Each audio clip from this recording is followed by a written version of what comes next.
Arrête-toi. Ce que je vais te dire maintenant n'est pas pour tout le monde qui écoute. C'est pour toi, et pour toi seulement. Tu portes depuis longtemps une question que personne autour de toi ne sait vraiment répondre. Tu avances, tu fais ce qu'il faut, tu gardes le visage calme, mais à l'intérieur il y a cette fatigue discrète, cette tension dans la poitrine, cette impression que quelque chose de grand t'attend sans encore se laisser prendre. Et personne ne voit la manière dont tu te relèves chaque jour avec ce silence dans le cœur. Reste avec moi, parce qu'à la fin de ce message, tu vas reconnaître ce qui s'est répété devant toi, tu vas comprendre le seul schéma qui a ralenti ce que tu cherchais, et tu vas recevoir une parole de confirmation qui n'est pas arrivée par hasard cette nuit. Tu vas entendre pourquoi les mêmes signes sont revenus, pourquoi certaines portes sont restées fermées plus longtemps que prévu, pourquoi certaines personnes ont quitté ta route au moment précis où tu croyais enfin être compris. Tu vas aussi reconnaître ce que ton âme a essayé de te dire dans les heures les plus calmes, quand le monde se taisait et que toi, tu restais là, à sentir qu'une vérité plus ancienne te cherchait déjà. Et avant que cela se termine, quelque chose en toi va se mettre debout. Ce message est venu jusqu'à toi comme on vient à une adresse précise, non pas par accident, non pas parce qu'il fallait remplir une heure, mais parce qu'il y a des nuits où le ciel parle à quelqu'un en particulier. Et cette nuit, cette personne, c'est toi. Il y a des rencontres qui n'arrivent pas au bon moment selon les hommes, mais au moment exact selon la miséricorde. Quelque chose s'est mis en mouvement en toi. Tu ne l'as peut-être pas encore nommé, mais tu l'as senti. Il y a des jours où tu te lèves avec une lourdeur qui n'a pas d'explication, puis d'autres où tu sens soudain une clarté étrange, comme si ton intérieur s'ouvrait et se refermait dans la même heure. Ce n'est pas de l'instabilité, ce n'est pas un désordre sans sens, il y a des signaux. Tu as peut-être remarqué que tu te réveilles à la même heure, encore et encore, sans même le vouloir, comme si ton sommeil était interrompu par une présence douce mais insistante. La chambre est silencieuse, l'air est froid, le drap colle parfois à la peau, et tu restes là, les yeux ouverts, avec cette...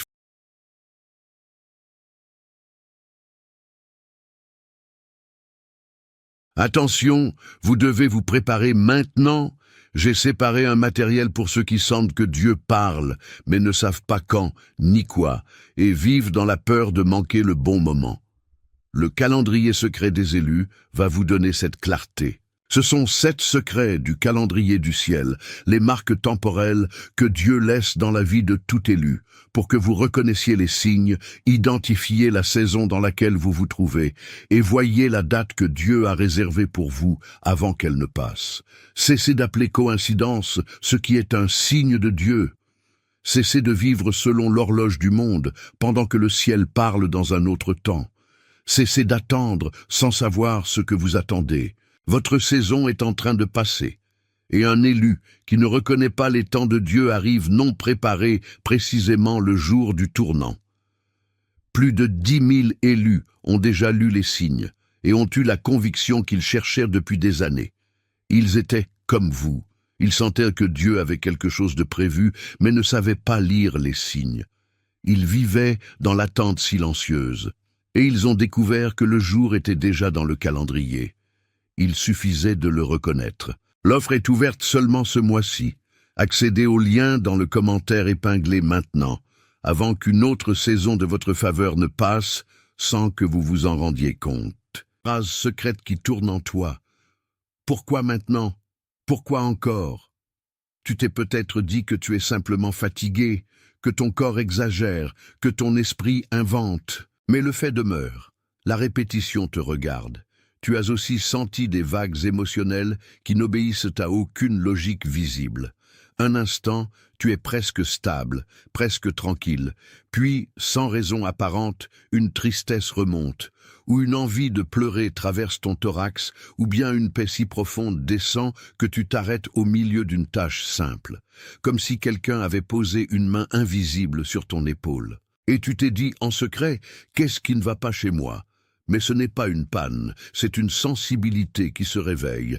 Et puis il y a eu ces conversations anciennes, ces échanges que tu avais cru clos, ces paroles que tu pensais encore porter comme des vérités, mais qui maintenant sonnent creux, comme une pièce vide qu'on n'habite plus. Tu revois un visage, un couloir, une table, un message resté sans réponse, et tu sens tout à coup que quelque chose ne te nourrit plus dans ce que tu appelais autrefois normal. Tu t'es peut-être entendu dire « je n'arrive plus à faire semblant ». Ce n'est pas une perte, c'est une précision. Tu remarques aussi les nombres, les coïncidences, les répétitions minuscules qui se posent sur ta route avec une obstination presque tendre.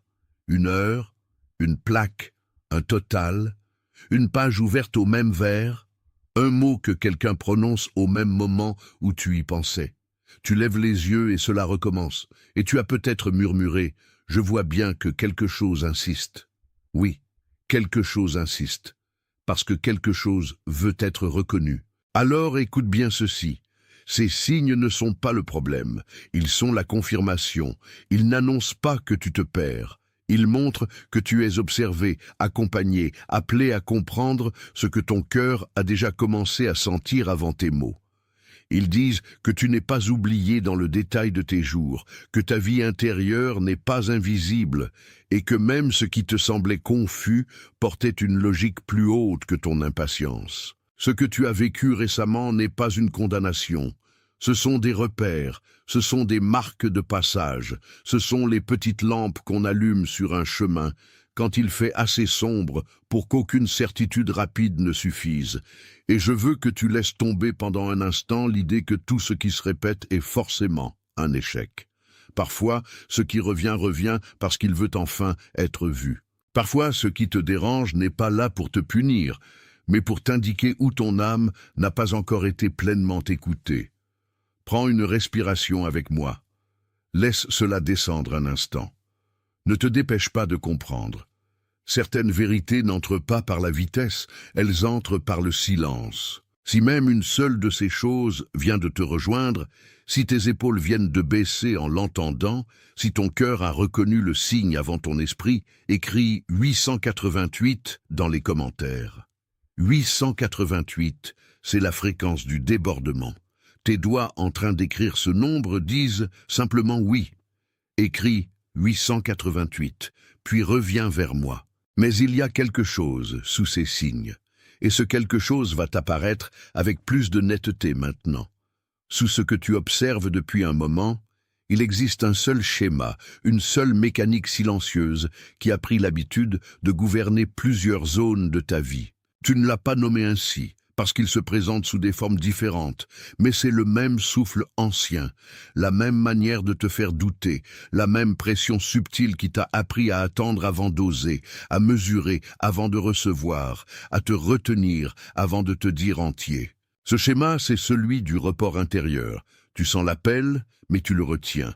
Tu perçois la direction, mais tu la découpes. Tu reçois une impulsion, puis tu la soumets aussitôt à la peur de mal faire, au souvenir d'un refus, au poids d'une attente qui ne t'appartenait pas.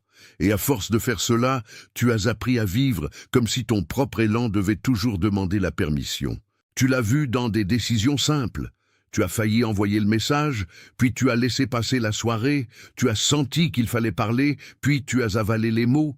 Tu as perçu une ouverture, puis tu l'as minimisée au nom de la prudence. Et chaque fois, tu t'es promis que cette fois, tu serais plus libre, plus clair, plus décisif. Pourtant, le même mouvement revenait, discret, presque élégant dans sa capacité à se présenter comme sagesse, alors qu'il était surtout retenu. Le plus souvent, ce schéma s'est habillé de respectabilité. Il a pris l'apparence de la maturité, de la patience, de la fidélité, de l'humilité. Et parfois ces choses étaient vraies. Mais à côté de ce qui était vrai, il y avait aussi une peur ancienne d'occuper pleinement l'espace qui t'est donné. Il y avait cette habitude de t'excuser avant même de parler. Il y avait ce réflexe d'attendre d'être validé avant de te reconnaître toi-même. Et c'est pour cela que tu as parfois eu l'impression de travailler plus fort que d'autres sans voir la même ouverture devant toi. Ce n'est pas parce que tu es incapable. Ce n'est pas parce que tu es en retard. C'est parce qu'une partie de toi a été formée à contenir ce qui en toi demandait à circuler librement. Quand l'eau est gardée trop longtemps derrière une digue trop étroite, elle ne disparaît pas. Elle appuie. Elle cherche une sortie. Elle attend l'espace qui lui correspond. Tu n'as pas été négligé par hasard, et tu n'as pas été retenu sans raison. Ce qui s'est joué en toi pendant longtemps, c'est une éducation intérieure au retrait. On t'a peut-être appris, directement ou non, que la sécurité vient d'un pas en arrière, que la paix vient quand tu n'en demandes pas trop, que l'amour se mérite en s'effaçant un peu. Alors, tu as joué ce rôle avec sérieux. Tu l'as joué si bien que parfois toi-même, tu as oublié la voie première qui existait avant l'apprentissage de la retenue. Ce n'était pas ta faute. Vraiment pas. Tu as fait avec ce que tu savais porter à ce moment-là, avec les outils que tu avais, avec les loyautés que tu croyais nécessaires. Tu as gardé la ligne, tu as évité certains chocs, tu as traversé des saisons où parler trop fort aurait peut-être coûté trop cher. Alors, tu as appris la retenue comme d'autres apprennent la marche, dans la fatigue, dans l'observation, dans la nécessité. Mais il y a un coup silencieux à rester trop longtemps dans ce schéma. Il te fait croire que l'attente est la même chose que la fidélité.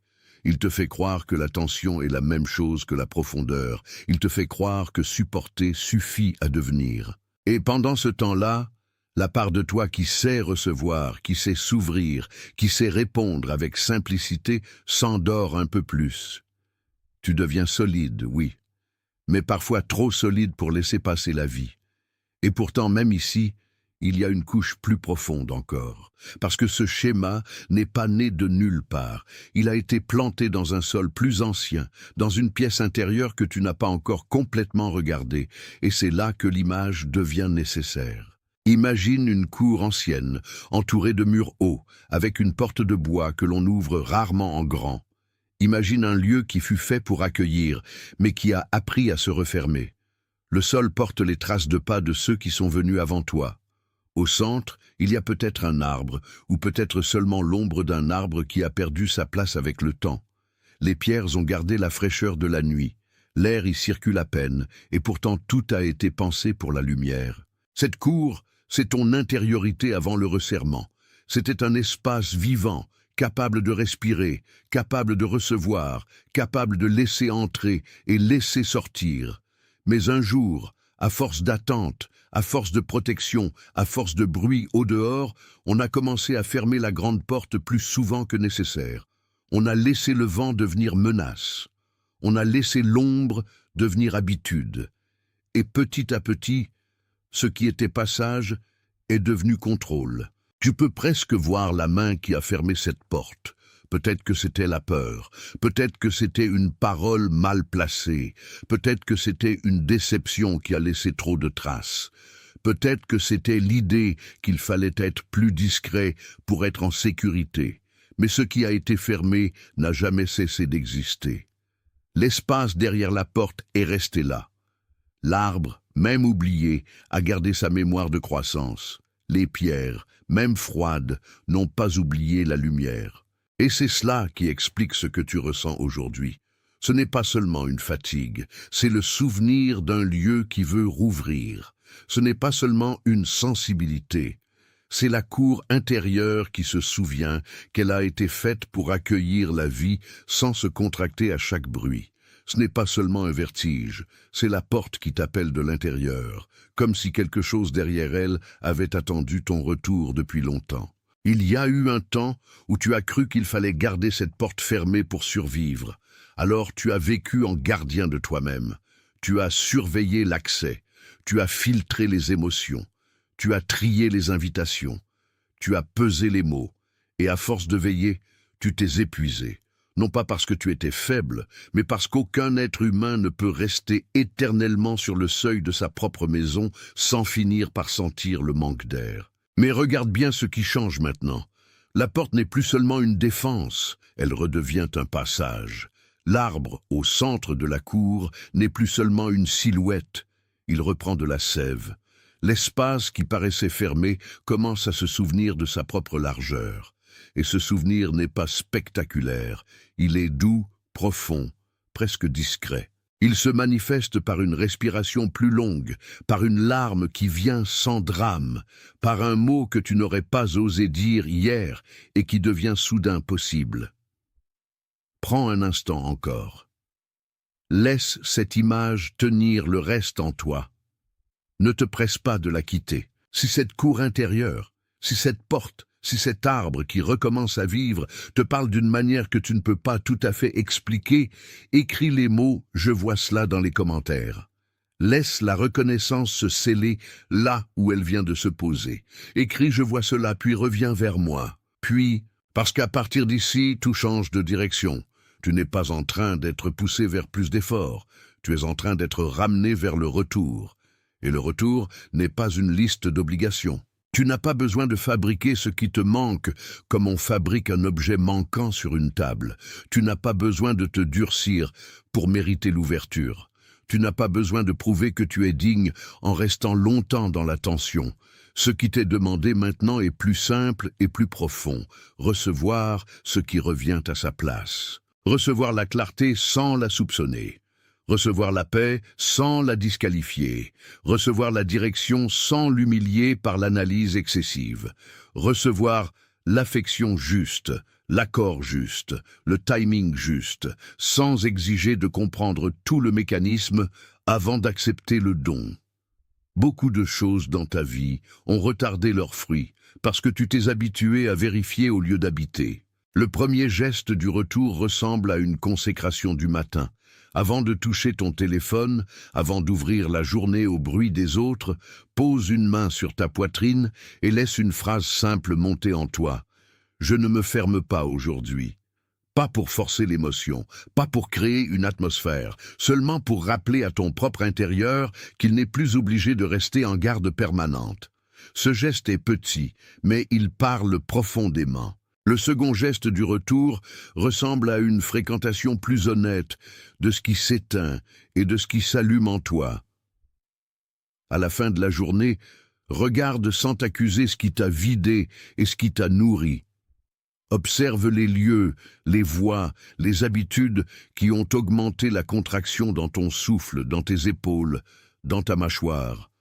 Regarde aussi les endroits où tu as senti un desserrement, un calme, une évidence tranquille. Tu n'es pas en train de faire un audit froid. Tu apprends simplement à distinguer la porte qui ferme de celle qui ouvre. Et quand tu reconnais cela, tu apprends à mieux garder ce qui te garde vivant. Tu cesses de nourrir, sans t'en rendre compte, ce qui t'épuise. Tu cesses de confondre l'ancienne vigilance avec la sagesse. Tu commences à faire de l'espace à ce qui vient avec paix. Pas à ce qui impressionne, pas à ce qui presse, à ce qui respire. C'est cela la stewardship de ton âme. Recevoir sans avidité, garder sans crispation, honorer sans contrôler. Ce n'est pas une conquête, c'est une tenue intérieure. C'est la manière dont tu tiens la lampe pour ne pas éblouir la nuit, mais pour la traverser. C'est la manière dont tu laisses la cour s'ouvrir à nouveau sans la forcer à devenir autre chose que ce qu'elle est. Et voici le point que tu dois entendre avec netteté. Tu n'as pas à devenir quelqu'un d'autre pour entrer dans ce retour. Tu n'as pas à adopter une identité étrangère, ni à jouer un rôle plus impressionnant, ni à te fabriquer une version plus acceptable de toi-même. Ce qui revient cherche exactement la personne que tu es en train de redevenir. Pas une copie, pas une performance. Toi, dans ta vérité plus simple. Il y a une grâce particulière dans ce genre de reprise. Elle ne fait pas de bruit. Elle ne demande pas de spectacle, elle se voit dans les choix minuscules, dans les réponses plus justes, dans la manière de dire oui sans se trahir et non sans se justifier. Elle se voit quand tu n'as plus besoin de te contracter pour être pris au sérieux. Elle se voit quand tu peux rester calme sans devenir absent à toi-même. Et plus tu restes dans cette écoute, plus la cour intérieure reprend sa respiration. L'arbre au centre se redresse. La porte cesse de grincer comme une alerte et devient de nouveau un passage. Le sol, qui portait tant de retenue, accueille à nouveau le poids des pas sans peur. Tu n'es pas en train d'inventer une nouvelle vie. Tu redécouvres la vie qui attendait derrière l'ancien verrou. Si quelque chose en toi vient de s'aligner, si la cour, la porte et l'arbre ont fait plus que passer devant ton imagination, Laisse tes pouces écrire « Je suis prêt » dans les commentaires. Laisse cette reconnaissance devenir permanente en toi. Écris « Je suis prêt », puis reviens vers moi. Parce qu'il y a encore une couche de cette écoute qui demande à être honorée, et elle touche à la manière dont tu reçois les confirmations sans les mépriser. Si quelque chose dans ce message a confirmé ce que ton esprit savait déjà en silence, laisse ton j'aime être ton amen sans mots. Pas comme une mesure, comme une manière de dire que ce qui a été nommé ici a été nommé justement. Et maintenant, prends une respiration lente. Laisse cela descendre. Il y a quelqu'un dans ta vie qui vient de traverser ton esprit pendant que je parlais.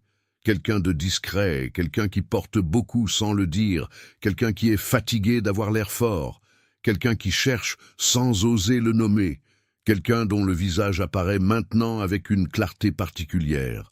Peut-être une personne qui se tait trop souvent, peut-être une personne qui lutte en silence, peut-être une personne qui sourit avec retenue, mais dont le cœur demande qu'on le voie autrement. Ce visage n'est pas venu par hasard, il est venu parce qu'une part de ce message lui appartient aussi. Et si une personne comme cela t'est venue à l'esprit, alors tu sais déjà que ce n'est pas seulement pour toi que cela a été dit, c'est pour quelqu'un qui a besoin d'entendre que le verrou n'est pas sa nature, que la fatigue n'est pas son identité, que le retard n'est pas une condamnation.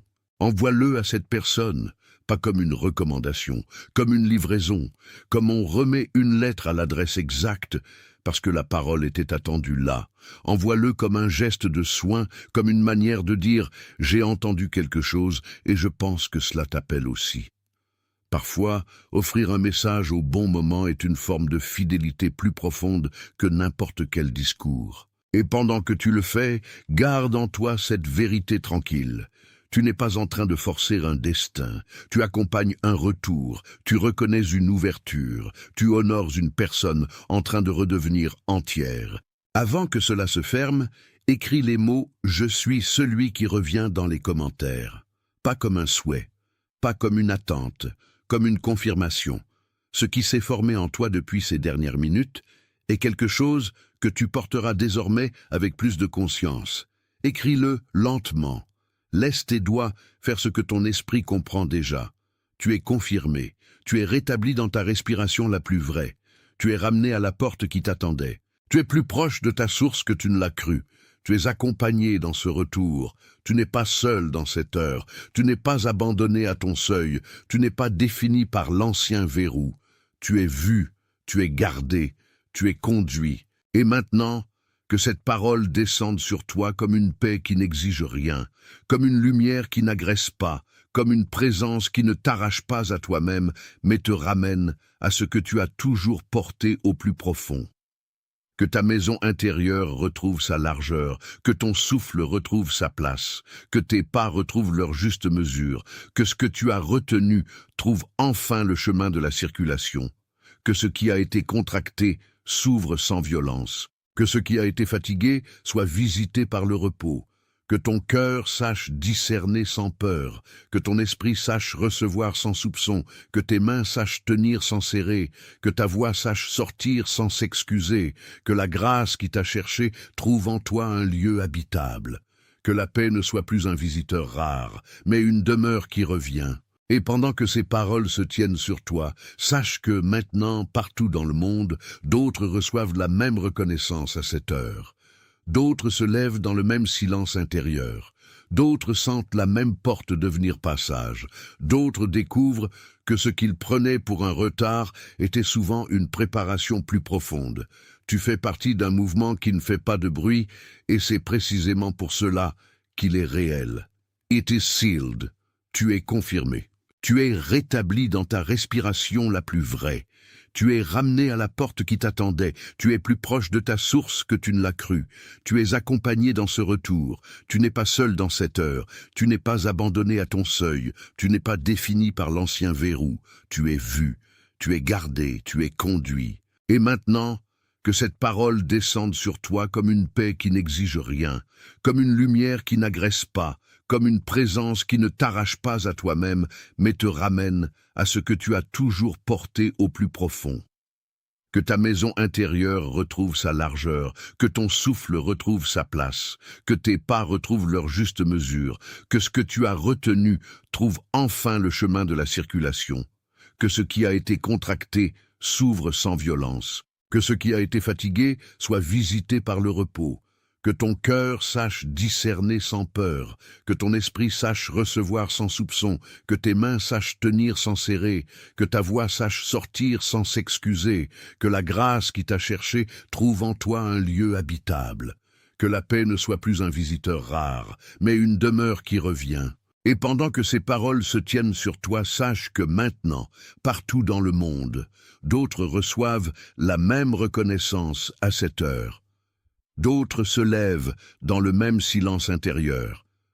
D'autres sentent la même porte devenir passage. D'autres découvrent que ce qu'ils prenaient pour un retard était souvent une préparation plus profonde. Tu fais partie d'un mouvement qui ne fait pas de bruit, et c'est précisément pour cela qu'il est réel. It is sealed. Attention, vous devez vous préparer maintenant. J'ai séparé un matériel pour ceux qui sentent que Dieu parle, mais ne savent pas quand, ni quoi, et vivent dans la peur de manquer le bon moment. Le calendrier secret des élus va vous donner cette clarté. Ce sont 7 secrets du calendrier du ciel, les marques temporelles que Dieu laisse dans la vie de tout élu, pour que vous reconnaissiez les signes, identifiez la saison dans laquelle vous vous trouvez, et voyez la date que Dieu a réservée pour vous avant qu'elle ne passe. Cessez d'appeler coïncidence ce qui est un signe de Dieu. Cessez de vivre selon l'horloge du monde, pendant que le ciel parle dans un autre temps. Cessez d'attendre sans savoir ce que vous attendez. Votre saison est en train de passer, et un élu qui ne reconnaît pas les temps de Dieu arrive non préparé précisément le jour du tournant. Plus de 10 000 élus ont déjà lu les signes et ont eu la conviction qu'ils cherchèrent depuis des années. Ils étaient comme vous. Ils sentaient que Dieu avait quelque chose de prévu, mais ne savaient pas lire les signes.